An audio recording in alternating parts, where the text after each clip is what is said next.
Music Scene Investigation on the air. Rich Wildman here. Glad you're with us. Today is going to be quite the interesting show, I think. I certainly hope you'll agree with me on that. And if you don't, let me know why. Send me an email, rich@msi.icweekly.net. I'd really like to know why you don't think it's interesting. There are a couple of reasons I do think it's interesting, and I'll share those with you in a moment. But I want to tell you, if you've not participated in MSI before, if you're an indie artist or a fan of indie music, it's a great place tuning in here every Sunday to find new music from artists you've never heard of or possibly never heard of before. And we like to showcase them, and we like to put them in front of our panel to help them make their music better. If you're an artist out there who wants that kind of advice, that kind of review on your music, go to musicsceneinvestigation.com and submit your music right there at the top of the page. You can find that Submit a Song link where you can sign up. Now then, I want to take and bring our panelists in, introduce them to you. We have two in-house panelists every week with us and a guest panelist. Our in-house panelists join us from the East Coast and way east of there, called England, and we'll bring those guys in right now. Mr. Tom Chianti, all the way from New York City. Hey, Tom, how are you, sir? As I said earlier, Rich, living the dream, living the dream. Well, I'll tell you, Tom, every once in a while we have these issues with your setup to where it goes dark. And I don't know why that is, but I don't have any picture on you right now. Now, it's not your situation. It's not your problem. It's my problem. And I'm not sure why that is, but I'll try and You want me to stop and resend video? No, I don't, because I'm getting video from you. It's just that I'm not getting video into my video mixer from you, and I'm not sure why that is. Sounds like sabotage. Well, I don't think it's sabotage. I think it's my software which is acting up. So what I'm going to do... You just don't like me anymore, Rich. Yeah, that's exactly what it is. I wasn't going to say that out loud, but since you brought it out of me, Tom, now everybody knows, and there's not a darn thing you can do about it. Well, MSI doesn't stand for the family channel. You know, we're a bunch of independent egos fighting and scrawling and crawling to the top of the industry, and we've got to have some negativity here. Yeah, that's it. That's exactly it, Tom. Any negativity we can bring in is something we like to do. And no, that's not My ego is bigger than yours. Yeah, that's not it at all. I'll tell you what, Tom, I will work on your video as we bring in and introduce Ian to everyone. Ian, how are you today? I certainly hope I have video from you. I'm just really happy that Tom looks great in the dark. Well, you know, he is wearing a black shirt. I'll give him that. It's the black ski mask. I keep telling him he shouldn't wear it on the show. Well, I don't think that, he has a choice. Well, you know, I'm on America's Most Wanted, so I have to go the terrorist route. Is that a new talent show? Yeah. Like your Superman t-shirt. Well, yeah, the Superman t-shirt is something new, Ian. Why don't you tell us about it? It's a Superman t-shirt, isn't it? Okay, well, I'm glad you shared that with us. No story behind it, except my boy saw it in the shop and went, Daddy, you should get that. So I did. Okay, well, that makes a whole heck of a lot of sense. Well, if you said, Daddy, you should jump off a cliff, would you do that? No. Maybe. I don't know. I would like to do a few shout-outs tonight, though. I was lucky enough to be out with Mr. John Schroeder and the Samandi Boys last night. Samandi were quite big back in the 70s, had a couple of number ones over in America and stuff like that with things like The Message and Bra. Been on loads and loads of film work and stuff like that with the music. But they've got back together 40 years on, and there was a bit of a party last night for a few occasions that John was involved with. And we got invited down and we had a bit of a night with the Samandi Boys and we met some really nice guys. So I'd like to give a shout out to Patrick, Steve and Sam as Samandi, obviously Mr. John Schroeder and Diane, his lovely partner, and also to John, James and Ben, some sound engineers and record shop owners that we met and sat with last night and had a few drinks and a very good laugh with. So shout out to them guys. Well, I'm glad you had a good time. When you were out and about, I asked you this before we even got started on the broadcast, because I thought that John just had a birthday. Yeah, then this was the celebration for it. So he has more than one birthday in a year? No, there was two birthdays to celebrate. It was his partner's birthday as well, and they also got engaged. So it was a triple party. I see. Well, that's very cool. Well, happy birthday to him. And as I continue to work on Tom's video, I'm not sure I'm going to be able to get it, Tom, without restarting my machine I've got you on.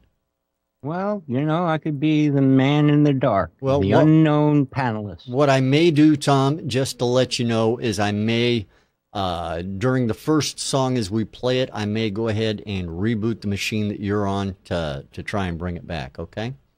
Whatever you need, sir. All right. Well, I want to introduce now our guest panelist. He is a musician. He is a guy who's been working pretty hard since the last time we had him on. He's been doing a European tour. I think he got back from that. And we're glad he's back in one piece. And we want to welcome him back to the show, Mr. Leigh Heggarty. Leigh, thank you for coming here and being part of the show. Oh, thank you. Thank you for inviting me. Hello, everybody. Hello. Now, I got to tell you, I've got a video problem with you, too. Everybody can see that you're only showing up in part of the window on my screen. Oh, this is, as you say, a very interesting show in prospect. It is, isn't it? I mean, it's amazing how these things work. But I want to know how you fit into that small window with those headphones. It's clever, isn't it? It's clever, isn't it? It's a retro headphones. Don't knock the retro headphones. Actually, these are archive headphones. I think these are quite old now, so they still work well. Still sound good. Did you get them from the Science Museum? Yes, I did. Didn't Tesla make those? Yes, they did. Oh, look, I've gone all big. Yes, I've got you back with some higher resolution video. So there we are. Now everyone can see the comedy headphones for themselves. They are quite largely, I've got to tell you. Yeah, size isn't everything, but I know what you mean. And that's coming from Rich, who's got several pairs of very large headphones. I do. Oh, really? Really? You're a multi-headphoner, are you? I am. I gotta, if I had the opportunity to step away for a minute, maybe I'll bring the big headphones in. And you can see how small my head really is. I think you've started, so you've got to finish. Yeah? Well, so. I will. Now tell me, Leigh, since the last time we had you on the broadcast. Hey, that was a while back. It was a while back. Now you've actually been out and about. Like I said, you were on a tour. There's been a few bits, yeah. Yeah. Now, why don't you refresh us? Give us an update on where you've been, what you've been up to, and the things that have been going on. Okay. Well, I'd love to be able to say I've done a tour of headphone shops when I selected the largest pair I could find, but that isn't the case, sadly.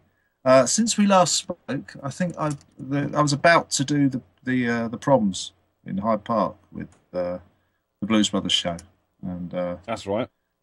And we did a great show, a great 25-minute set, which is what you do when you're lower down the bill. But we did play to 50,000 people, which was kind of cool. And we were introduced by Tony Blackburn, the well-known British DJ, and it was just a great thing to do. It's funny. I've spoken about it to anybody that will listen to me talk about it quite a few times since, and. People think the big gigs are hard to do, but you just go out and play. It's fantastic. It sounded great, and there's people as far as you can see, and it's just a smashing thing to have done. However, being me, of course, it did go take a slightly odd turn because we played for about 6 o'clock in the evening, and it was a really nice hot day, and I thought, right, I'm going to stay here, watch all the other artists that are on. Kylie Minogue was on, all sorts of people like that. And at 7 o'clock, my phone rang, and it was Big Al Reid, who I occasionally do little gigs with around here, asking me if I was busy, and if I wasn't busy, could I come and play a gig with him because his player hadn't turned up. So I ended up by 9 o'clock playing in front of 35 people, about 3 hours after I played in front of 50,000. So that's an amusing story. I guess that shows you an artist does what he's got to do, right? I think so, and it's funny really because whilst it would be, it's funny. Somebody said to me, "Well, they're both important, aren't they?" You know, and I'm going, "Yeah, well, of course they're both important. They're both important shows." Because for the people that see you when there's only a few of you there, it was at somebody's birthday party. That meant a lot to them that you'd come over and played and things like that. But it was a very strange feeling standing there, sort of chugging along with these backing tracks that Al uses, having just played this sort of huge show. It was an interesting day. Now you asked for it, Leigh. So here are my outrageously large headphones. Oh, now we're getting. Oh my word! Yeah, good Lord, are they legal? That's. Right, this is war. Next time we're on, I'm going to have something weird. I don't know what to say. I mean, large headphones. I buy headphones on spec because I hear they're so good, and then when I get them and put them on, they're just horribly large. I love the fact that those headphones come with a seat belt. Well, you know, they should come with a chin strap, you know, in all honesty. It's what they really need, but, you know, that's the way it is. All right, so Leigh, now that you've seen my outrageously large headphones. Well, our relationship's changed now, hasn't it? Yeah, it really has. It's something I don't just share with everybody. Who knows what's going to happen now, my friend? Exactly. So let me ask you. When it cuts to Ian, he's going to be shirt off and everything, isn't it? It's going to be everything's going to happen tonight. This is very exciting. No wonder Tom's that's why he's blacking my video. I'm actually naked. That's why Tom won't let us see him. Yeah. So let me ask you this: yes. What do you got coming up? What are you working on now? What are you involved with that we can look out for? Hey, right. Well, Ruts DC. Ruts DC are about to put out. At last, we're going to release Rhythm Collision Volume 2. I think I've told the story before, but very briefly, Ruts DC came together in the early 80s. They were originally a band called the Ruts. Sadly, the singer Malcolm Owen died, and they became Ruts DC. And did a couple of albums at the time, the last one of which was called Rhythm Collision Volume 1, and it was a dub album, which was quite an unusual thing to do at the time. 30 years on, I find myself as the guitarist in the band. Paul Fox, the original guitarist, sadly died a few years ago. And I knew him, and I knew the band at the time and things like that. So, to cut a long story short, I'm now the guitar player in the band, with original members Dave Ruffey on drums and Segs Jennings on bass. We've also got Seamus Behan on Hammond organ, who's played for Iggy Pop and Paul Weller and a few people. And Mollera on vocals, who sang in Zion Train for a while. And we've got a new album coming out in March. To support that, we're doing about, I think, 7 or 8 dates so far in March. Then we start doing some festivals in April and May. It's not too far away. Festival season is fast approaching. That's right, and they're coming in, which is great. We're hopefully going to be doing the Rebellion Festival again in August, which is the big kind of punk new wave festival in Blackpool in August. They're booking that at the moment, and hopefully we're going to be on that. But there's quite a few other things coming in, so exciting times. And we're also going to start working on some more new material. So that was the album that's coming out is more kind of reggae and dub based. We're looking now to write some rockier material, which is always the two sides of the band, kind of rock punk type songs, and reggae dub. So we've done some dubs, and now we're going to do some rock stuff. Well, excellent. We definitely are going to be looking forward to that then. There's no doubt about that. Now, I've got some notes here from Janae Giddens out through Twitter. I've had to take to monitoring Twitter in addition to the chat room. And Janae Giddens says, even with Tom in the dark, you guys still crack me up. So, Tom, even though you're in the dark, people are still talking about you. There he is. Well, I've been in the dark most of my life. Well, you know, that's what we call him, the mushroom. Exactly. It's exactly it. Now, living the dream, folks. Living the dream. All right. I'll tell you, Tom, what I want to do is I want to restart the machine I've got you on and see if I can get this working again. So start me up, Rich. Yeah, so what we're going to do right now for everybody else while I'm restarting Tom, I never thought I would say that, but true. We've got the see your relationship's changed as well. I don't know, Rich. I don't think you really do it to me or for me. Well, I'll tell you what, Tom. If I can get video out of you, I'll happily restart you. Anyway, let's go ahead and listen to song number 1 on today's MSI while I get Tom all squared away this time around. So here it is, everyone. As we get Tom restarted, here is song number 1 on today's MSI.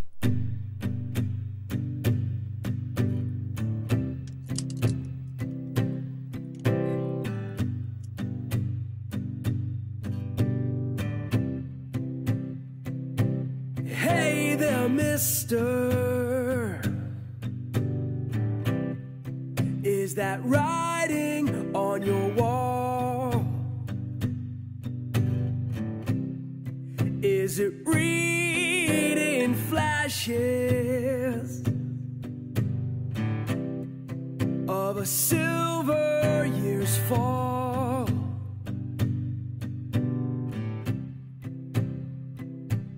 Hey there, mister. Are you stuck in routine? Too scared to chase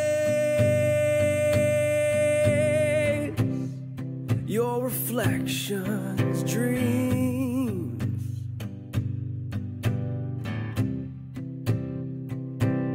Here we stand in this rain and sand.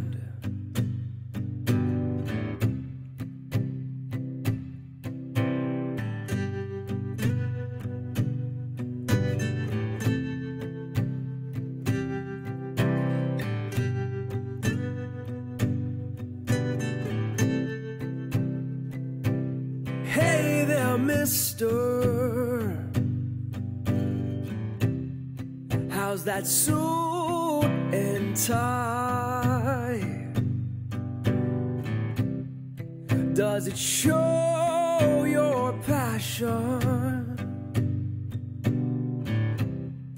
Or just get you by? Is this who you are? Deep inside. Oh, you're surrounded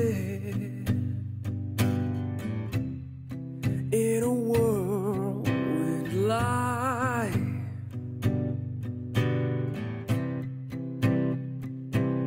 Here we stand in this rain and sand.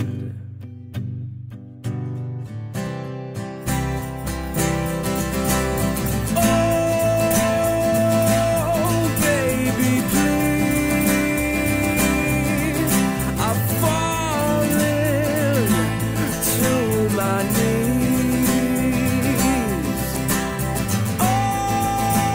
Oh, baby, please,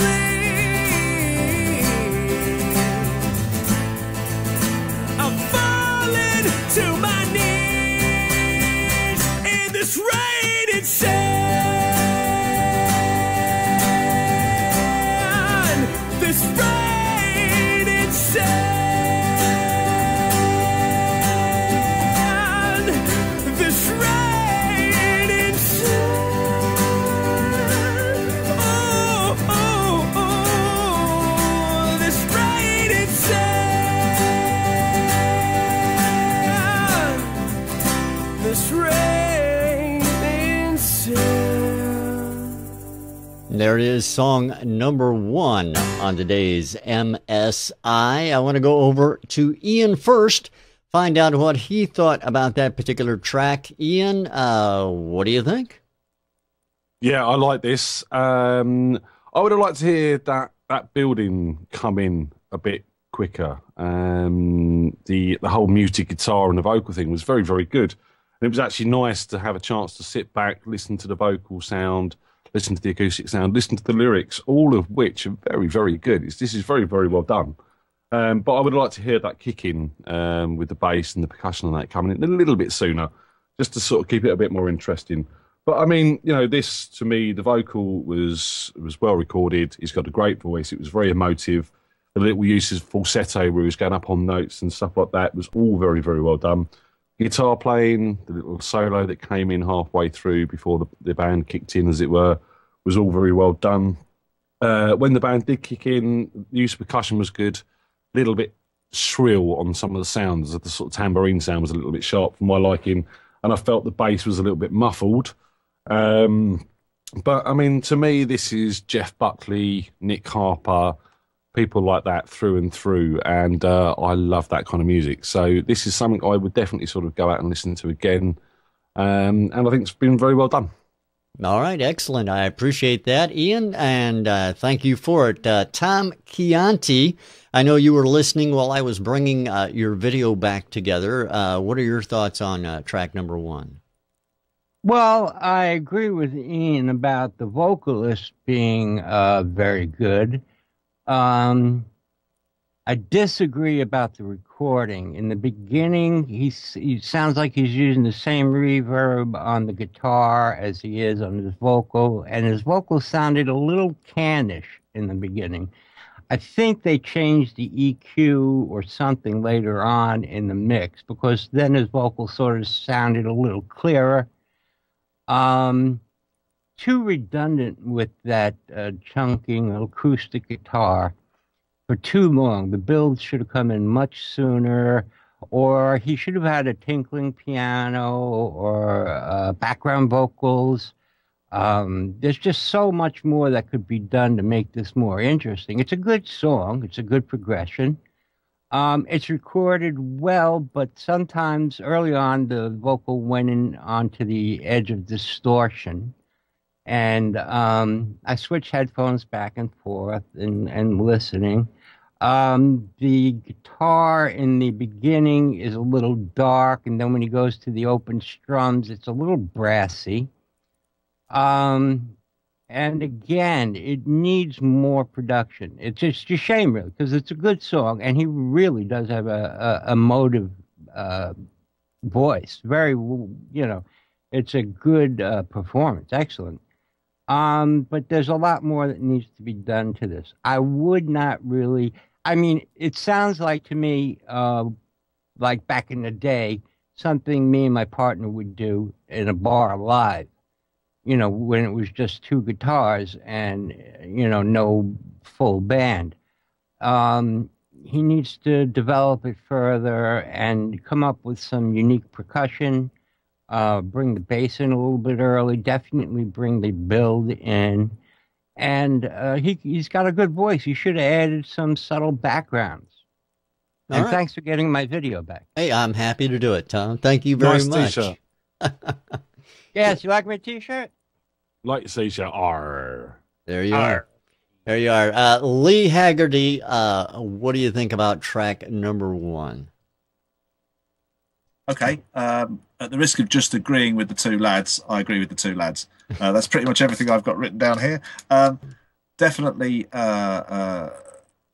agree with the fact that something else could have happened earlier in the recording. I thought the start was nice and atmospheric, the sort of chunky guitar, and as they both said, a great vocal. I thought the singing was very good. I loved that sort of chunky guitar to start with. And I thought, what's going to happen next? And kind of nothing happened. I thought, well, that's kind of interesting. So something's got to happen in a minute. And I just about got to the stage where I thought, is this really just going to be guitar and vocal? And then the extra guitar came in, which was nice. And I felt that could have continued, not playing as much perhaps, but even some high picking or just something throughout the second verse, just to brighten it up a bit. Maybe that's not quite the right word. To develop the song a little bit. I liked the change when the strumming started and the tambourine came in. That was a good moment because I was kind of wondering what was going to happen next. It was a nice little switch, if you like, at that point. I like the fact that it kind of was surprising is a strong term, but it could have just stayed as it was with different sounds coming in, but it really kind of changed the atmosphere of the song, which I really liked. And the kind of big vocal at the end was well worth waiting for, if you like. So, but other than that, I agree with the lads really. The kind of the sound, the comments they made on the sound. I mean, yeah, it's a very intriguing recording, and it would be very good to hear how that would be developed further. Whether the artist sees that as maybe not a finished item, but something that represents the sort of sound they're after, or whether it's the idea that they're showing the song could build up more, and maybe in a band situation it would be a lot bigger. I mean, it's, as I say, whether it's a demo or a master, I suppose, is the question, or whatever you'd like to call it. So an intriguing recording, and very, very, very good to listen to, and yeah, they're very, very intriguing. I'll stick with that word. All intriguing. Right. Intriguing. Nice to see you, Tom. Nice to see you at last, Tom. Oh, and Leigh, I have to thank you so much for calling us lads instead of the old boys. Oh, it doesn't take much sometimes, does it? Yeah, I'm taking anything I can these days. All right. Yeah, that's All right. Thank you, Leigh. I appreciate your insight on that. I'll take and introduce that track to everyone right now. The name of that song is called Raining Sand from Garrett Harbison. Garrett Harbison with Raining Sand. We appreciate your sending that track into Music Scene Investigation. And before we go to track number 2 on today's show, I want to remind everybody of something I do every Tuesday night. And you can do it too. It's not illegal or anything like that. Join Mark and Carol over at Butterflies Radio for their thing they do called Twitter Tuesday Live. They do it live every Tuesday night. They bring in indie artists for 2-hour interviews showcasing their music, and it's a lot of fun. We all participate via Twitter and just drive Mark and Carol crazy, something I think everybody should have a hand in. So join us over at butterfliesradio.com when we do that. Now, gentlemen, now that I have everybody back on video, and I'm happy I do, so I want to go ahead and jump into track number 2 on today's broadcast. So let's go ahead and give a quick listen to track number 2 on today's Music Scene Investigation.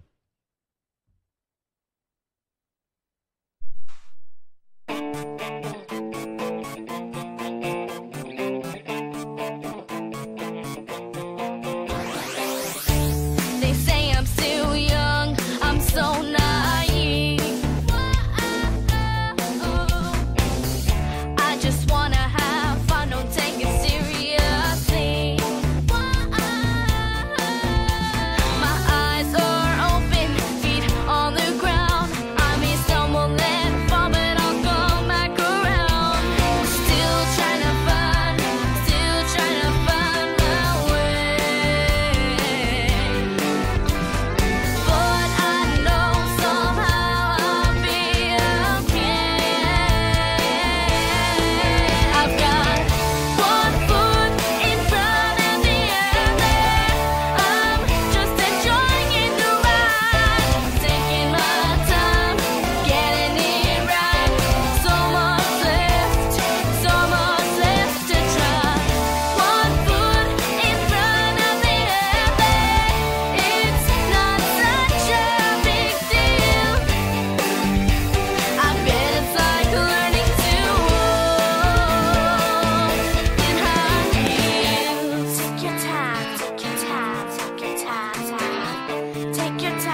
That is song number 2 on today's MSI. We're going to go straight over to Tom Chianti, find out what his thoughts are. Tom, how about track number 2? Yeah, I kind of like this. Reminds me a bit of early Avril Lavigne. Good voice.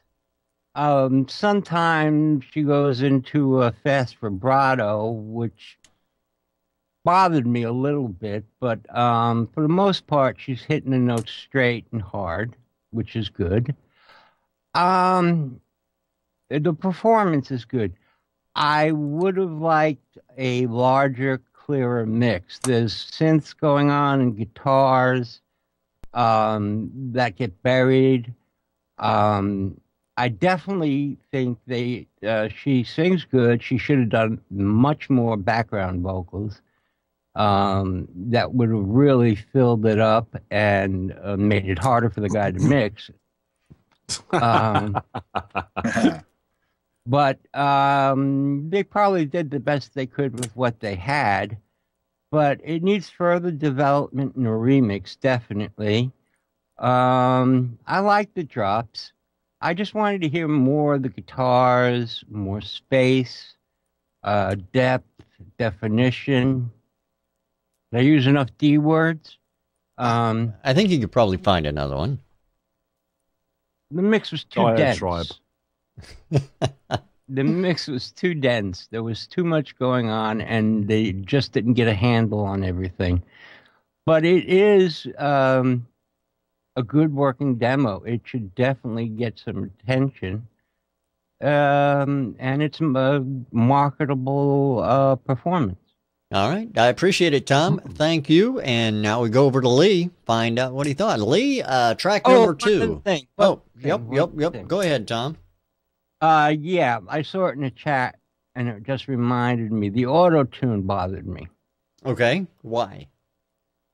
Well, it was used over much on the background, and I could hear it a little bit on the lead. They tried to hide it, but it was there. And I think the girl sings good enough that she should have just been left alone.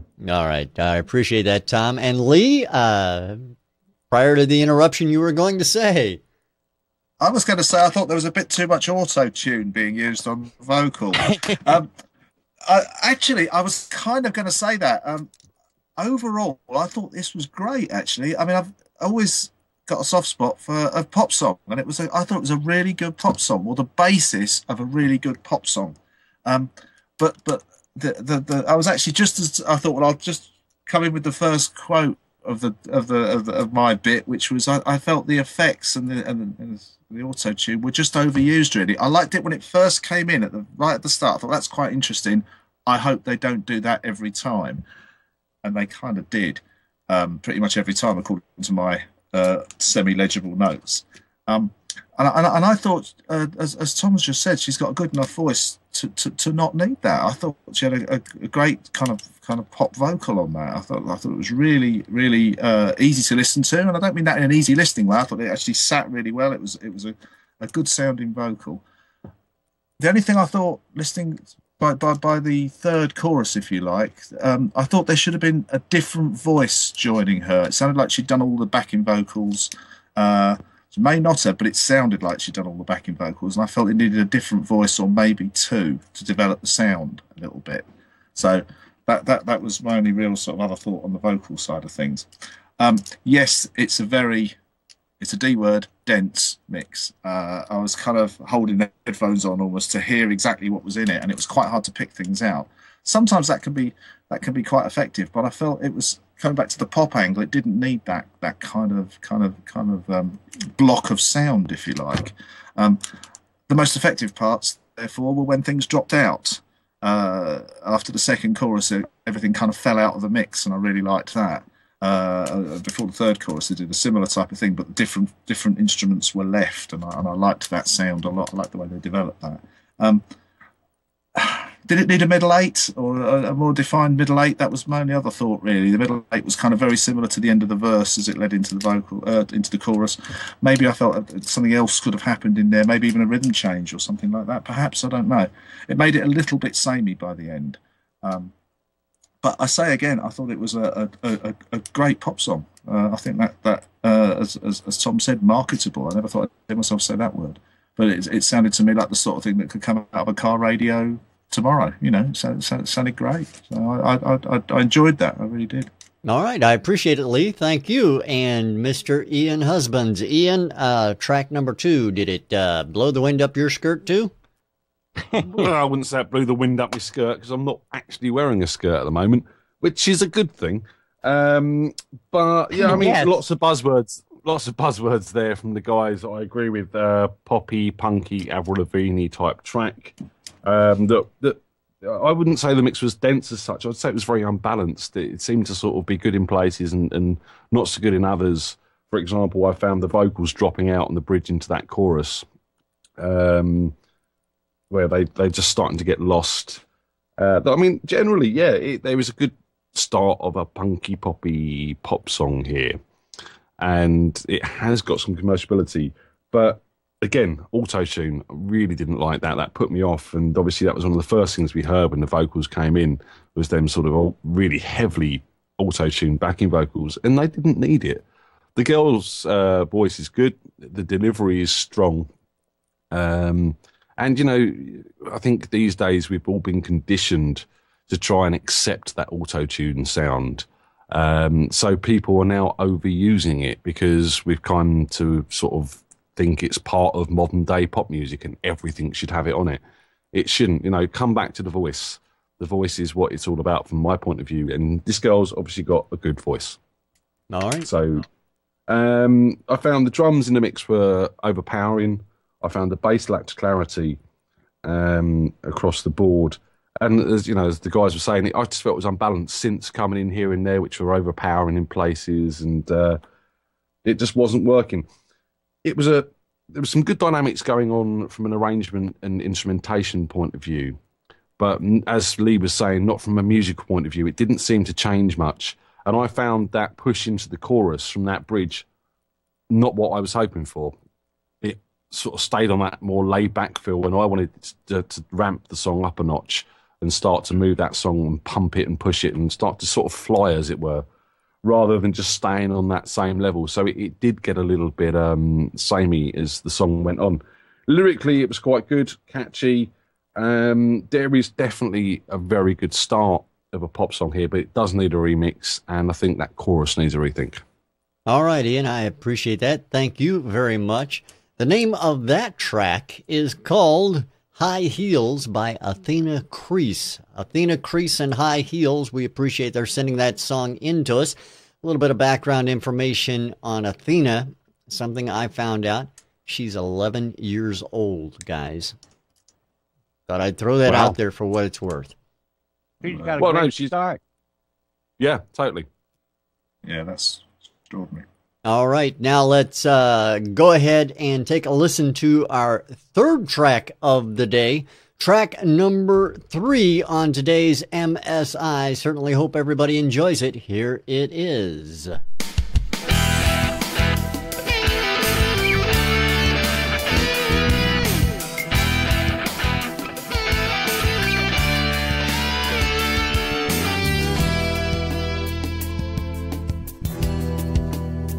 You've probably noticed something is changing, but there's no anger, no fighting, no blaming.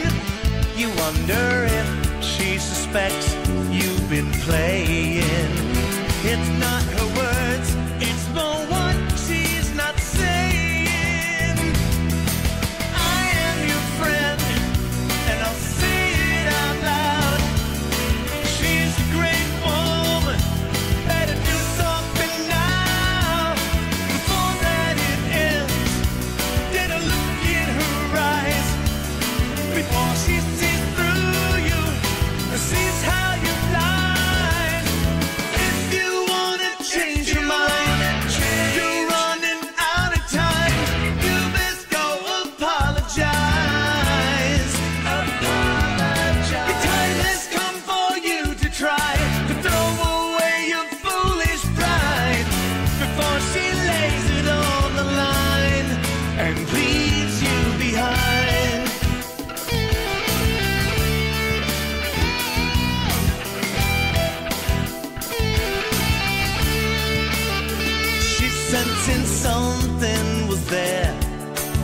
missing. It seems to her that you're no longer listening and avoiding affection and kissing. Blaming herself, she thinks it's her fault you're resisting. I'm on your side, and I've seen all the signs.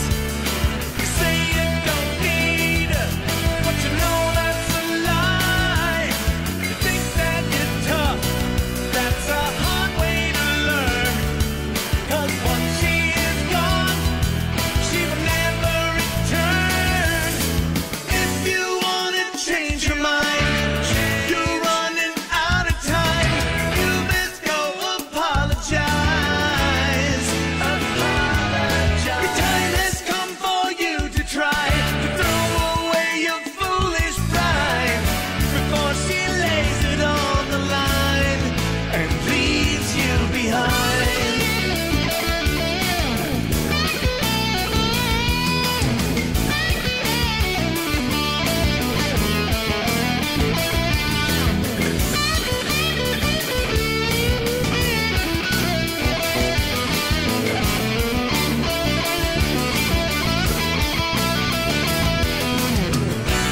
She gonna lay it on the line.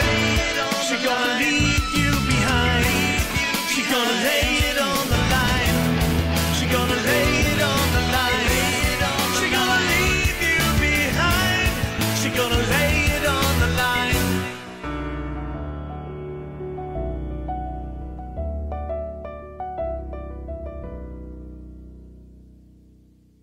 That is track number 3 on today's MS. I want to get the guys back in here, find out what they thought. We're going to start with Leigh this time around.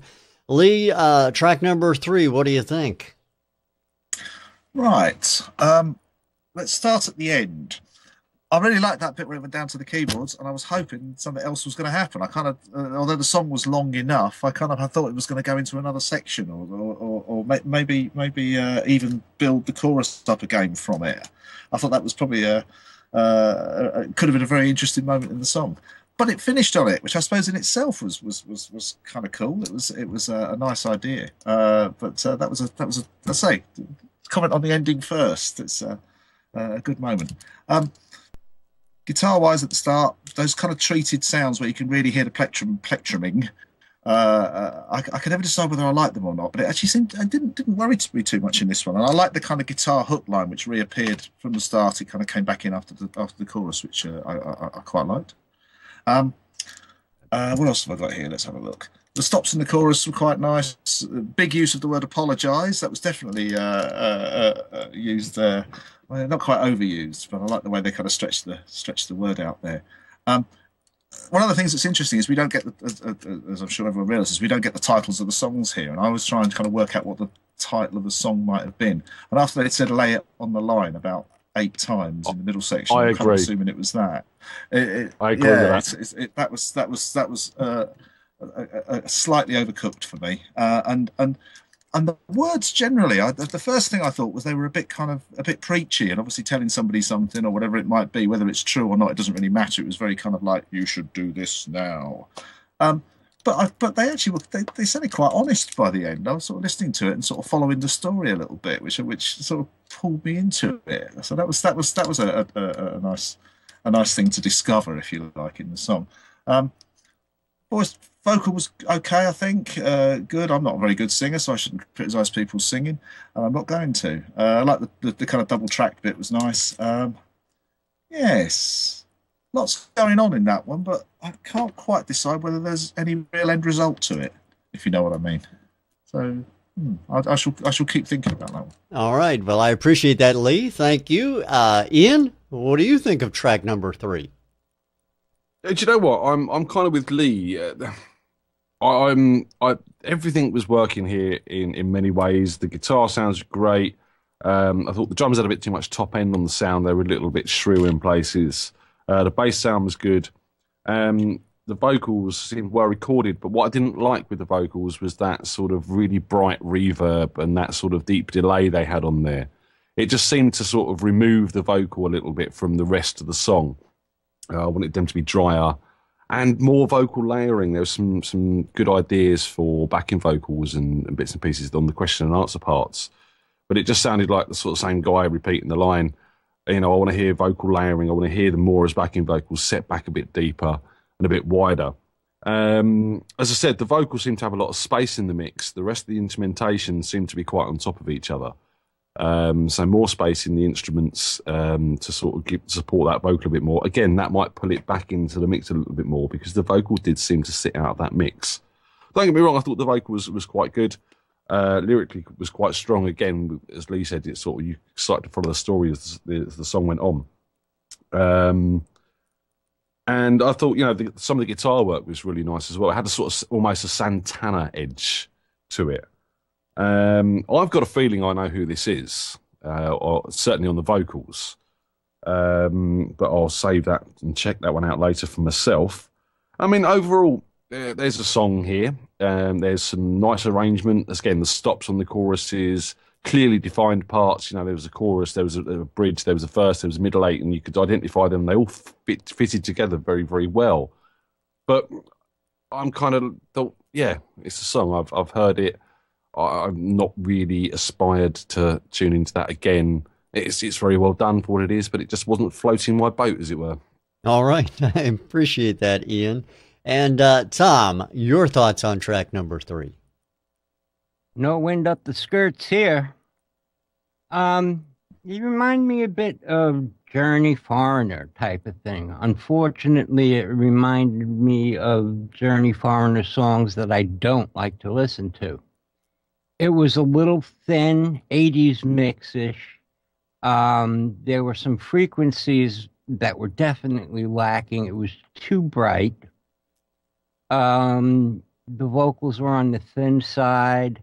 And they had like a snare, second snare going in there, which was that sort of the small snare, the pop snare. I forget what it's called. That just seemed out of place to me. Like a timpani wordy.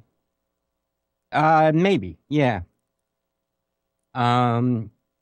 It just, I don't know. It just seemed too much to listen to lyrically. There's too much going on. The guitar sounds, like I said, it was all overall on the thin side. Obviously, I hate to say this because obviously they put a lot of work and effort into the song because the production is okay. The song really just didn't do it to me. I really didn't get a sense of a hook out of it. It just seemed to go from start to end and not have anything memorable, which I hate to say. In favor of the artist, I would say it's a good effort. I would say production-wise and mix-wise, it's definitely a downer. And it's a shame. I think he needs to rethink it lyrically, make it simpler. Some layering of the backgrounds, like Ian said. Definitely get some more weight into that mix and separation, and try not to cut off the complete bottom end of the vocal so much that it distracts from the mix. I mean, it should be your main focal point, but it doesn't have to be distracting. And that's what I got to say. All right. Well, I appreciate that, Tom. Thank you very much. The artist and title of that track, the track is called The Line. You were very right on that, Leigh. By a group called World 5. World 5 with The Line. We appreciate their sending that track in to us here at Music Scene Investigation. I want to take a little bit of time and say a big congratulations to Stepdaddy, our 2012 Artist of the Year on Music Scene Investigation, along with Mr. Paul Miro, our Best Panelist of the Year, and Project Sirius Most Requested Artist of the Year. All last week. If you watched last week's show, you already knew this. If not, go back and watch the video of it, and you'll be able to see all the awards as they're being awarded. It's a great time, and we really appreciate those guys sending their tracks into us, as well as the artist who did so today. Now, gentlemen, you have a task at hand, a task you must do. Every week we have to go through this. You guys have to decide on a song of the week. So I'm going to leave it to you, let you discuss it amongst yourselves and everybody else, and make that decision. Again, a week where we've got three pretty strong songs in their own senses. I'm going to sit back and see what the other two say on this for a second. All right. Leigh, well, I was going to sit back. I was going to sit back and see what the other two do on this. All right. If you want, I'll step forward and pull my pants down. Oh, I was just about to remove mine. Okay, carry on. No. By all means, let me. I'm going to sit on the fence in the middle of the road now. That's it. Okay, well then I'll say it. To me, it's a clear-cut decision. Number one is too long without a build-up. You know, I listed my problems with that. Number three, same thing. I'm going with number two, and it has nothing to do with the fact that the singer is 11. It's just I like that type of Avril Lavigne sound, and I think it requires the least amount of work to bring it up to commercialability. And to steal Ian's word, I don't even know if that's a word. It's definitely... It is now. We've coined it. Yeah. It's... definitely the most marketable song, and the fact that the girl is 11 opens up a huge market, and would definitely do well. I mean, the other two, you know, like I listed my faults with them, and I had faults with number two also, but like I said, it's going to take the least amount of digging to uncover it.